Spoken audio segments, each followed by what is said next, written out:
नमस्कार, मैं हूं शीनम शर्मा। बहुत स्वागत है इस बुलेटिन में आपका। देहरादून में नकल विरोधी कानून के तहत 2 आरोपियों पर केस दर्ज किया गया है।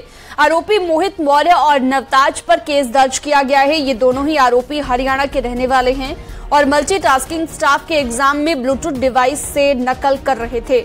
भारतीय वन्य जीव संस्थान के अधिकारियों की चेकिंग के दौरान ही दोनों पकड़े गए हैं। कोतवाली पटेल नगर में दोनों के खिलाफ मामला दर्ज किया गया है।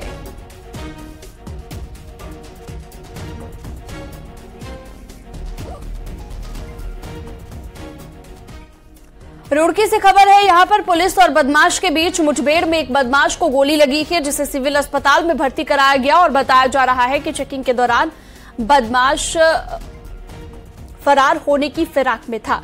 आरोपी बदमाश डकैती के मामले में फरार चल रहा था।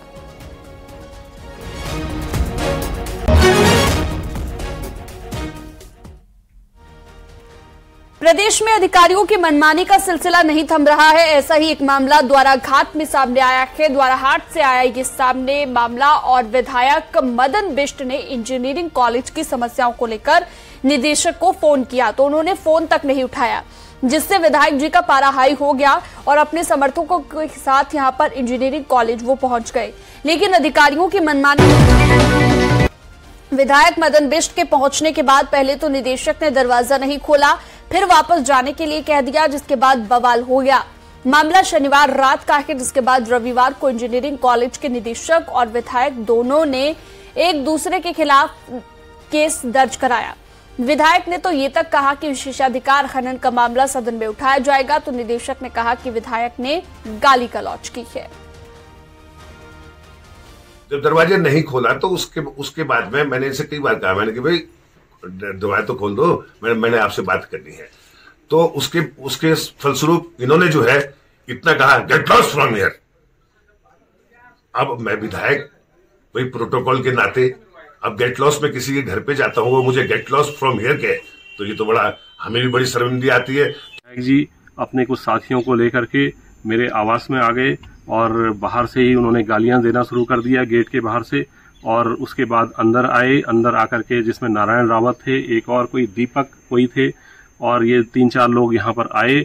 इन्होंने यहाँ पर बहुत बुरी बुरी गालियां, शायद मैंने अपने जीवन में इतनी गालियां कभी न तो सुनी थी न कभी सुनी भी नहीं थी। मतलब इस तरीके की जो अभद्र भाषा का उन्होंने प्रयोग किया है। यहाँ पर बगल में हमारा गर्ल्स हॉस्टल है।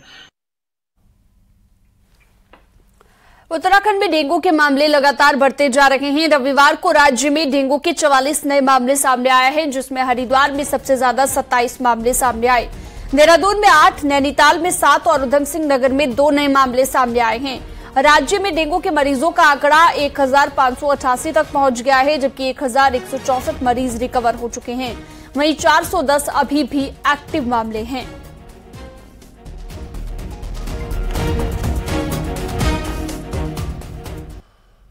अब बात डेंगू की करते हैं। प्रदेश में 1100 से ज्यादा लोग डेंगू होने के बाद ठीक हो चुके हैं, लेकिन आपको ये जानकर हैरानी होगी कि कोविड की तरह पोस्ट डेंगू के सिम्टम्स मरीजों को परेशान कर रहे हैं, जिसका सीधा असर किडनी और लिवर पर पड़ रहा है।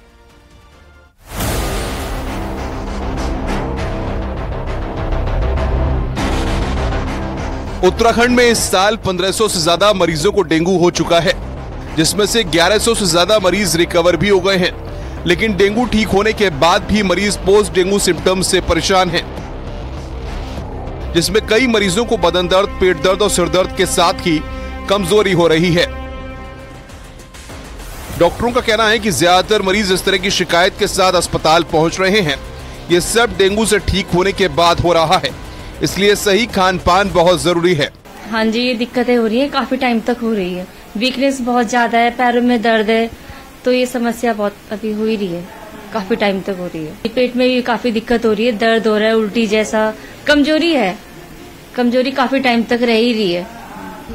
थकान रह रही है, लोगों को थकान लगेगी, पेट में दर्द हल्का हल्का रहता है। बेसिकली जब वीकनेस आती है, प्लेटलेट डाउन, हमारे प्लेटलेट काउंट जब डाउन जाएंगे तो वीकनेस तो एक बार आएगी। जब बॉडी रिकवर करेगी देन धीरे धीरे बॉडी रिकवर होगी। तो उसके लिए सप्लीमेंट्स देते हैं, अच्छी डाइट लेनी है। वहीं स्वास्थ्य सचिव का कहना है कि डॉक्टर्स को हिदायत दी गई है कि डेंगू के एडवाइजरी का पालन करें। किसी को भी प्लेटलेट्स की जरूरत होने पर ही प्लेटलेट्स चढ़ाई जाएं। क्योंकि ज्यादा प्लेटलेट्स चढ़ाने के भी साइड इफेक्ट्स होते हैं। हमने आईएमए को भी बोला है कि अनावश्यक प्लेटलेट जो है ट्रांसमिशन ना करें, सिर्फ जरूरत पड़ने पर और जब 10,000 से नीचे प्लेटलेट काउंट जाता है तभी प्लेटलेट ट्रांसमिशन करें, क्योंकि कभी कभार जो है ज्यादा प्लेटलेट ट्रांसफ्यूजन करने से भी जान माल को नुकसान हो सकता है। यानी कहा जा सकता है कि डेंगू से रिकवर होने के बाद भी जरूरी है कि सावधानी बरती जाए, क्योंकि उसके बाद भी मरीज को ठीक होने में समय लग रहा है। न्यूज़ 18 के लिए देहरादून से भारती सकलानी की रिपोर्ट।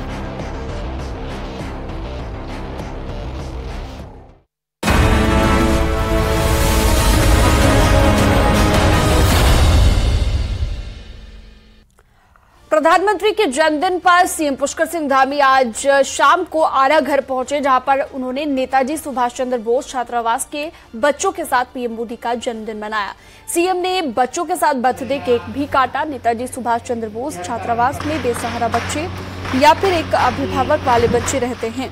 सीएम ने बच्चों से संवाद किया और उन्हें फल, जूते, ट्रैक सूट इत्यादि दिए। हमारे प्रधानमंत्री जी का जन्म दिवस है। सबसे पहले तो मैं उनको उनके जन्म दिवस पर बहुत शुभकामनाएं देता हूं, बहुत बधाई देता हूं। भगवान बाबा केदारनाथ जी से प्रार्थना करता हूं कि वो दीर्घायु हों और लंबे समय तक उनका नेतृत्व हमारे देश को प्राप्त होता रहे।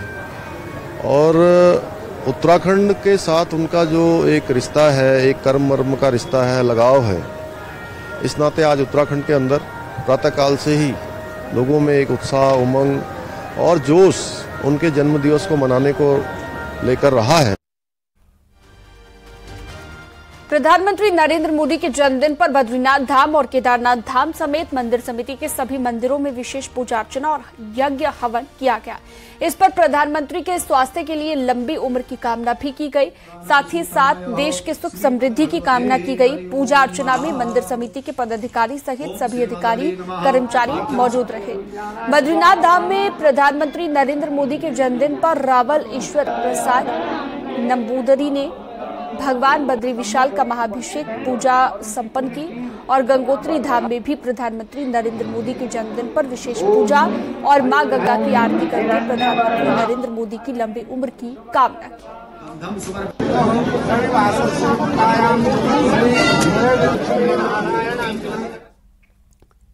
वहीं देहरादून के टपकेश्वर मंदिर के माता वैष्णो देवी गुफा योग मंदिर में भी प्रधानमंत्री नरेंद्र मोदी के जन्मदिन के मौके पर विशेष पूजा अर्चनाएं हवन की गई है और पीएम की लंबी उम्र की कामना की गई। उधर धर्म नगरी हरिद्वार के महानिर्वाणी अखाड़े में बड़ी तादाद में लोग इकट्ठा हुए।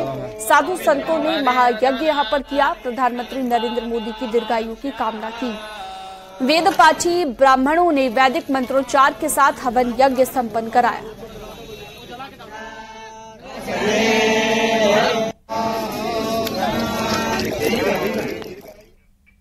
तो पीएम मोदी के जन्मदिन पर उन्हें अलग अलग तरह से लोगों ने बधाई दी है। देहरादून के एमटीडीए कॉम्प्लेक्स घंटाघर में युवाओं ने मोदी जी के जन्मदिन पर हनुमान चालीसा का भी पाठ किया।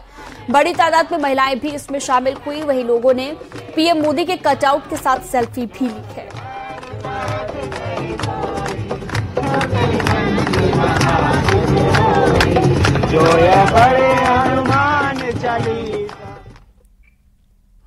प्रधानमंत्री नरेंद्र मोदी ने रविवार को 13,000 करोड़ रुपए की पीएम विश्वकर्मा योजना का शुभारंभ किया। राजधानी देहरादून में भी इस मौके पर कार्यक्रम का आयोजन किया गया, जिसमें केंद्रीय राज्य मंत्री कपिल मोरेश्वर पाटिल मौजूद रहे। कार्यक्रम में बड़ी तादाद में प्रदेश भर से आए कारीगर और शिल्पकार भी मौजूद रहे।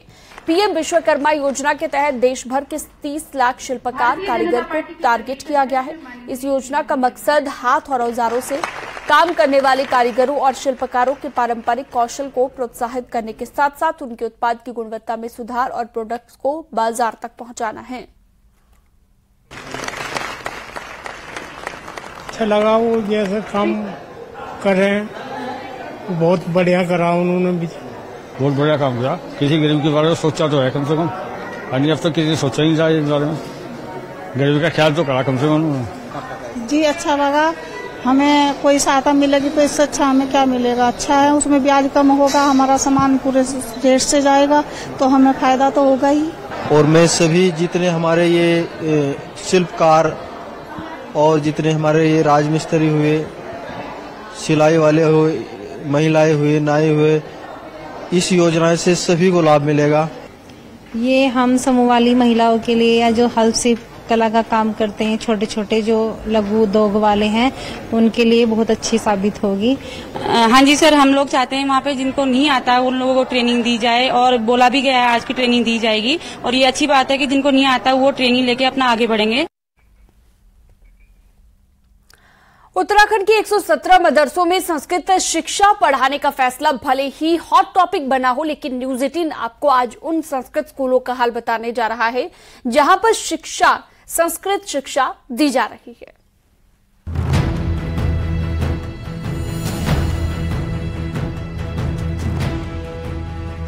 उत्तराखंड में 97 ऐसे स्कूल और कॉलेज हैं जहां राज्य की दूसरी राजभाषा संस्कृत पढ़ाई जाती है और यहां नई शिक्षा नीति भी लागू है। लेकिन आज आपको जानकर हैरानी होगी कि संस्कृत शिक्षा दे रहे ये स्कूल इंफ्रास्ट्रक्चर से तो बुरा हाल झेल ही रहे हैं। इसके अलावा एक ही टीचर 4 सब्जेक्ट बच्चों को पढ़ा रहे हैं। विद्यालय में भी टीचर नहीं है, कई विषयों के टीचर नहीं, जैसे इंग्लिश होगी, कंप्यूटर वगैरह भी हमारे पास, लेकिन उसके भी टीचर नहीं है और कई दिक्कतें आती हैं सर लोगों को भी, क्योंकि हर सर एक ही चीज को सब चीज को पढ़ा नहीं सकता, तो कई चीजें उसमें महाविद्यालय में या किसी विद्यालय में संस्कृत के टीचर बहुत कम है। इन्होंने विषय इतने लगा दिए है जिसमें हमको पहले तो शिक्षक की जरूरत है, क्योंकि शिक्षक जिस तरह से हमको मार्गदर्शन करेंगे उस तरह से हम अपना जीवन सुधार सकते हैं। और शिक्षक तो दे नहीं रखे हैं, इधर पर्यावरण का हम पे पेपर लगा दिया है, पढ़ाने वाले टीचर तो दे नहीं रखे इन्होंने, और इंग्लिश का भी इसी तरह से है, नहीं दे रखे हमको टीचर। ये स्थिति सिर्फ देहरादून में ही नहीं है बल्कि प्रदेश भर में चल रहे संस्कृत स्कूल में है, जहां न संस्कृत नियमावली का पता है न टीचर्स मिलेंगे। यहाँ तक कि अब तो संस्कृत शिक्षा लेने में स्टूडेंट्स भी दिलचस्पी नहीं दिखा रहे हैं। 6 से MA पर्यंत संस्कृत शिक्षा चल रही है। किसी कॉलेज में 2 शिक्षक हैं, किसी में 3 शिक्षक हैं, किसी में 1 शिक्षक हैं। 90% से ज्यादा विद्यालय और महाविद्यालय ऐसे हैं जहां प्रधानाचार्य प्राचार्य है ही नहीं, कार्यवाहक के रूप में, और शिक्षणेतर पद तो मुझे लगता है कि किसी भी विद्यालय महाविद्यालय में नहीं है। यानी आप ये समझिए कि मदरसे में तो संस्कृत शिक्षा देने की प्लानिंग कर ली, लेकिन उन स्कूलों को नहीं देखा जा रहा जो संस्कृत शिक्षा देने के लिए ही बनाए गए हैं। उत्तराखंड में संस्कृत शिक्षा का ये भी गजब हाल है कि एक ही टीचर सभी सब्जेक्ट्स को यहाँ पर पढ़ा रहा है। सरकार कहती है, वक्फ बोर्ड कहता है कि संस्कृत शिक्षा को प्रदेश में अब मदरसों में भी लागू किया जाएगा, लेकिन पहले से जो स्कूल चल रहे हैं शायद अगर उनकी सुध ले ली जाए तो संस्कृत का उद्धार उत्तराखंड में एक बार फिर से हो जाएगा। कैमरा पर्सन संदीप नेगी के साथ न्यूज 18 के लिए देहरादून से भारती सकलानी उनियाल। उत्तराखंड में रोजाना 4 से 5 सुसाइड हो रहे हैं। सुसाइड परसेंटेज के मामले में उत्तराखंड ने कई बड़े राज्यों को पीछे छोड़ दिया है। ज्यादातर मामलों में सुसाइड करने वाले की 40 साल से कम उम्र है। देखिए,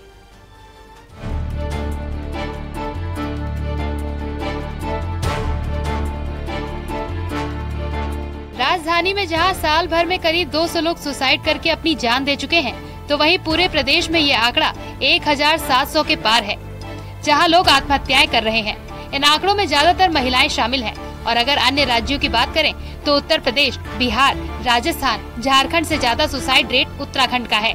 मनोवैज्ञानिक अकेलेपन को इसकी बड़ी वजह मान रहे हैं। तो सामाजिक परिवर्तन बहुत आ रहा है, न्यूक्लियर फैमिलीज बढ़ती जा रही हैं, लोगों एक दूसरे से कंपैरिजन और सोशल मीडिया की वजह से कंपैरिजन लोगों में बहुत आ गया। इसके पास है या नहीं, कौन आदमी कैसी लाइफ सोशल मीडिया पे दिखा रहा है और असली में कैसा जी रहा है, उसमें बड़ी डिस्क्रिपेंसी है। तो कारण है अंदर, हो सकता है वो डिप्रेशन से ग्रसित है या और कोई कारण है, या उनको हेल्प नहीं मिल पा रही जो सही समय पे मिलनी चाहिए, या वो अपने आप को शेयर नहीं कर पा रहे। 2015 में उत्तराखंड का सुसाइड रेट 4.5 था, जो कि 2020 में बढ़कर 8.3 हो गया। यानी कि सुसाइड का ये आंकड़ा दोगुना हो गया है। इसको लेकर नई काउंसलर्स की मास ट्रेनिंग की तैयारी अलग अलग लेवल पर चल रही है। पिछले कुछ सालों में उत्तराखंड में सुसाइड के रेट तेजी से बढ़े हैं और ऐसे में रोजाना 4 से 5 लोग अपनी जान दे रहे हैं। उत्तराखंड में हर साल 1700 लोग अपनी जान गंवा देते हैं। यानी कि कह सकते हैं कि उत्तराखंड ने कई बड़े राज्यों को भी इसमें पछाड़ दिया है। उत्तर प्रदेश, राजस्थान, झारखंड और बिहार से पहले उत्तराखंड का नाम आता है, जहां पर लोग अपनी जान दे रहे हैं और इन जान देने में सबसे ज्यादा महिलाएं आगे। कैमरा पर्सन दीपक उपाध्याय के साथ विशाल गर्ग, न्यूज 18 देहरादून। और वक्त तो चला है आपको 10 खबरें पहाड़ की दिखाते हैं फटाफट अंदाज में। मोरा में अर्बन को कोऑपरेटिव बैंक में 32वीं वार्षिक निकाय बैठक हुई, जिसमें तय किया गया कि राज्य में बैंक अपनी 5 और शाखाएं खोलेगा। टिहरी डैम की झील से प्रभावित गांव के विस्थापन पर कैबिनेट मंत्री सतपाल महाराज ने कहा कि जल्द से जल्द विस्थापन मुआवजे की राशि प्रभावित ग्रामीणों को दी जाएगी। नंदा देवी महोत्सव में नैनीताल को सजाया जाने लगा है। पालिका ने शहर बाजार में लाइट लगाई है, तो पर्यटकों को नंदा महोत्सव आने का न्योता दिया गया। 19 सितंबर को विश्व हिंदू परिषद चमोली जिले में शोभा यात्रा निकलेगी। इस यात्रा में 1000 से ज्यादा स्वयंसेवी जुड़ेंगे। हरिद्वार में हर की पैड़ी पर सांसद रमेश पोखरियाल निशंक ने पीएम मोदी की दीर्घायु के लिए विशेष हवन यज्ञ किया और गंगा यात्री आरती में भी शामिल हुए। पीएम मोदी के जन्मदिन पर कैबिनेट मंत्री रेखा आर्या वृद्धाश्रम पहुंची, बुजुर्गों के बीच में पीएम मोदी का जन्मदिन मनाया। पीएम नरेंद्र मोदी के जन्मदिन के मौके पर ऋषिकेश में कैबिनेट मंत्री प्रेमचंद अग्रवाल ने गंगा में दुग्धाभिषेक किया और मां गंगा से प्रधानमंत्री की दीर्घायु की कामना की। पीएम मोदी के जन्मदिन पर रुड़की नगर निगम में कार्यक्रम का आयोजन हुआ, जिसमें सांसद निशंक और विधायक प्रदीप बत्रा समेत कई बीजेपी के पदाधिकारी मौजूद रहे। चमोली में पीएम मोदी के जन्मदिन के मौके पर स्वच्छता अभियान और रैली निकालकर लोगों को जागरूक किया गया। टिहरी में आयोजित टिहरी वाटर स्पोर्ट्स का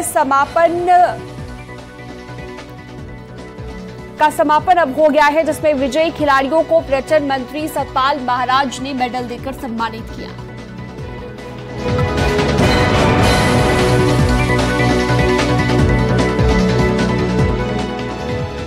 और चलिए आगे बढ़ते हैं। उत्तरकाशी के गंगोत्री धाम और मां गंगा के शीतकालीन पड़ाव मुखबा में सेलकू पर्व बड़े ही धूमधाम के साथ मनाया गया। ग्रामीण देव डोलियों के साथ गंगोत्री धाम पहुंचे और देर तक भैलो घुमाते हुए दिखाई दिए। ऐसा ही नजारा मुखबा में भी देखने को मिले। वहीं सेलकू के लिए ग्रामीण उच्च हिमालयी क्षेत्र से पूजा के लिए ब्रह्मकमल समेत कई तरह के फूल लाते हैं और चीड़ के साथ देवदार की लकड़ियों से भैलो तैयार करते हैं और देर रात तक घुमाते हैं।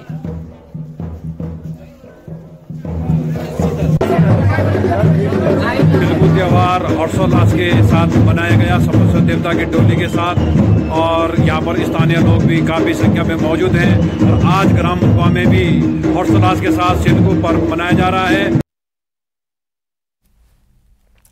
देवभूमि में जो भी लोक पर्व मनाए जाते हैं वो सभी प्रकृति से जुड़े होने की सुंदर छवि प्रस्तुत करते हैं। इसी तरह सर्दी के आगमन का प्रतीक है खतडुवा का पर्व। देखिए,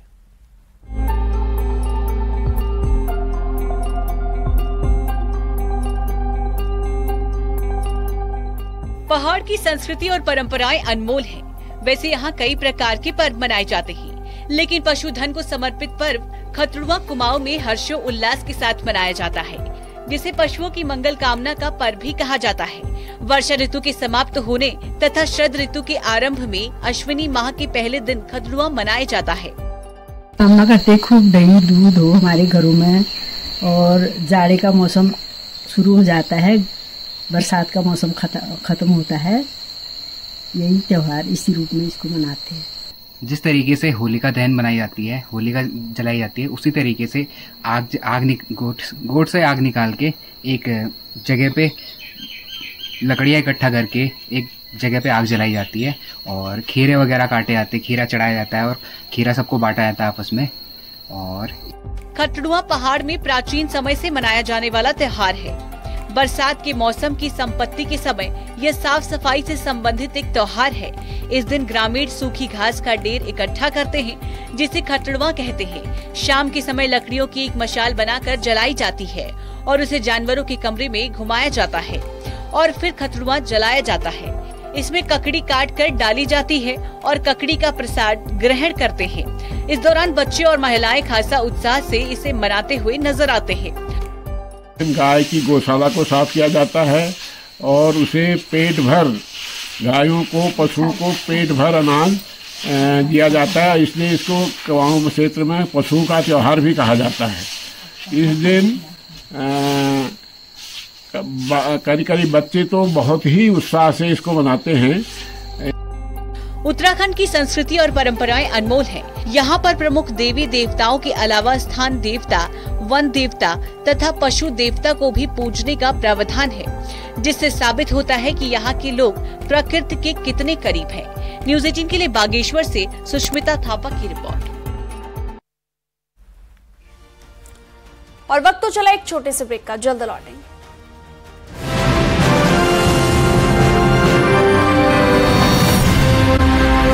के बाद एक बार फिर से स्वागत है आपका। अब आपको दिखाते हैं कि कौन कौन रहे हिंदी के सम्राट के विजेता। इन विजेताओं के नाम अब आपको हम बता रहे हैं। अभिनंदन जैन मध्य प्रदेश से, खुशबू अग्रवाल छत्तीसगढ़ से, कुलदीप शर्मा यूपी से, ऋचा लक्ष्मीकांत यूपी से, कृष्ण मोहन मालाकार झारखंड से, शेखर कुमार बिहार से, कोमल राजस्थान से और पिंकेश सैनी भी राजस्थान से। और वक्त एक बहुत छोटे से ब्रेक का है, जल्द लौटे।